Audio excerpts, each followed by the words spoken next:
안녕하셨습니까? 행복한 인생이 막 알베르토입니다.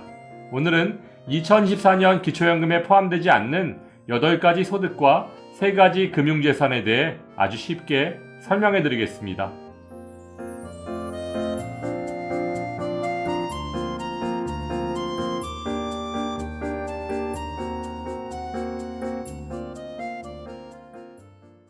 기초연금의 소득평가액에 포함되지 않는 8가지 소득에 대한 설명에 앞서 2024년 새롭게 변경된 기초연금은 신청인과 배우자의 소득과 재산, 그리고 부채까지 모두 반영한 소득인정액이 단독가구 213만원, 부부가구 340만 8천원 이하면 단독가구 33만 4,810원, 부부가구 53만 5,680원까지 받으실 수 있으니 늦지 않게 신청하시기 바랍니다. 기초연금에 포함되지 않는 소득 첫 번째는 근로소득 산정에서 제외되는 산재급여입니다. 일용근로, 공공일자리, 자활근로 등 기초연금 산정 시 근로소득에서 제외되는 곳에서 일하시다가 받는 산재급여는 소득에서 제외됩니다. 하지만 일반적인 산재급여는 기본공제 없이 100% 기초연금의 소득평가액에 반영됩니다. 기초연금에 포함되지 않는 소득 두 번째는 실업급여입니다. 요즘 같은 고금리, 고물가 시대에 직장의 폐업이나 권고사직 등으로 일자리를 잃으시는 분들이 급속히 늘고 있습니다. 하지만 실업급여는 기초연금 계산 시 소득에 포함되지 않으니 안심하고 받으셔도 되고, 실업급여는 피부양자 자격과 지역 건보료에도 포함되지 않습니다. 기초연금에 포함되지 않는 소득 세 번째는 주택연금과 농지연금입니다.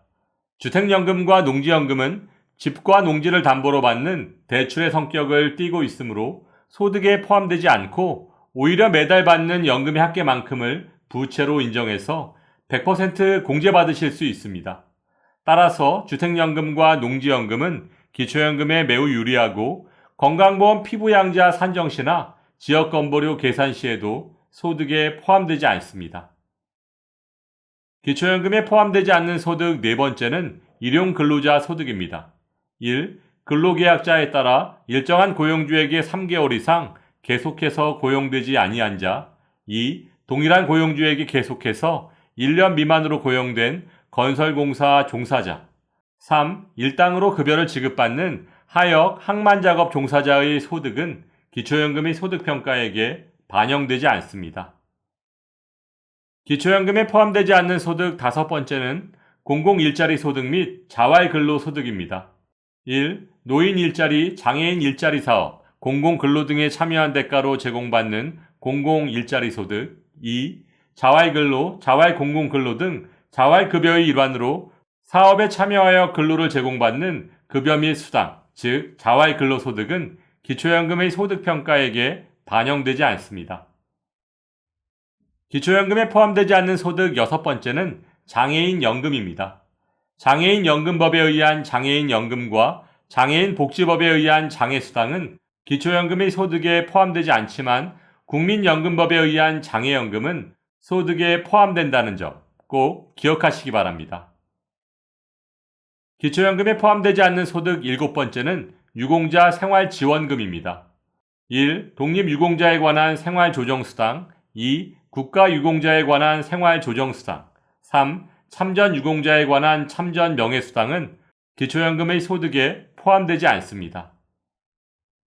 기초연금에 포함되지 않는 소득 여덟 번째는 자녀에게 받는 생활비입니다.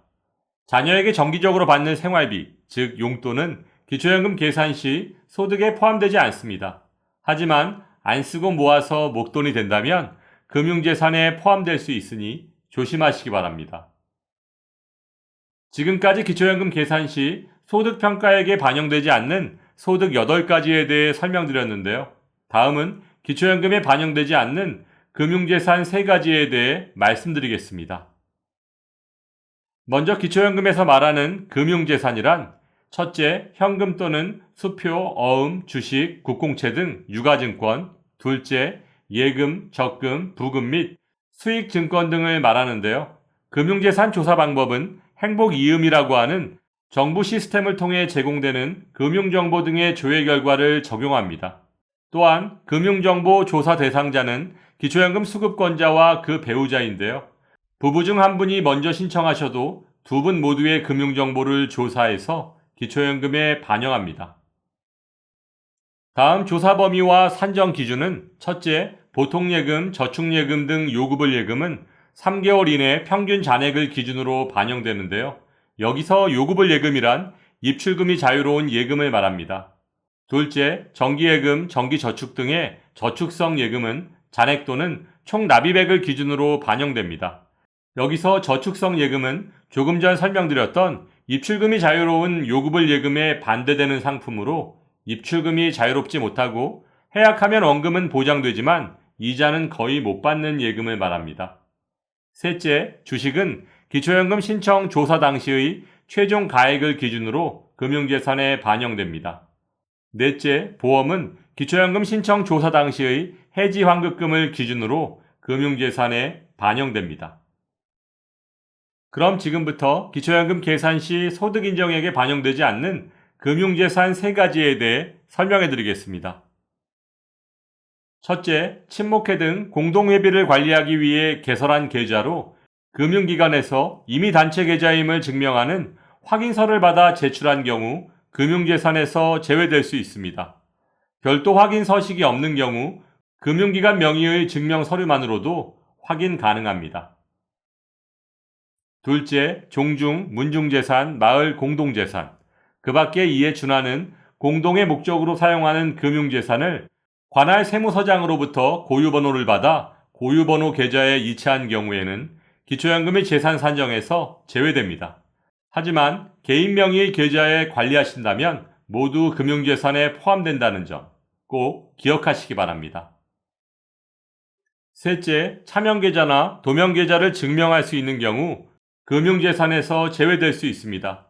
자식의 절세를 위해 아니면 다른 이유에서 본인의 명의를 빌려주는 등의 행위를 하시는 분들이 의외로 많으신데요.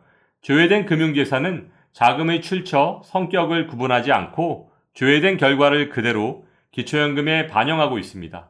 하지만 법원의 확정 판결에 의해 차명 또는 도면 계좌임을 판결받은 경우 기초연금의 금융재산에서 제외될 수 있습니다.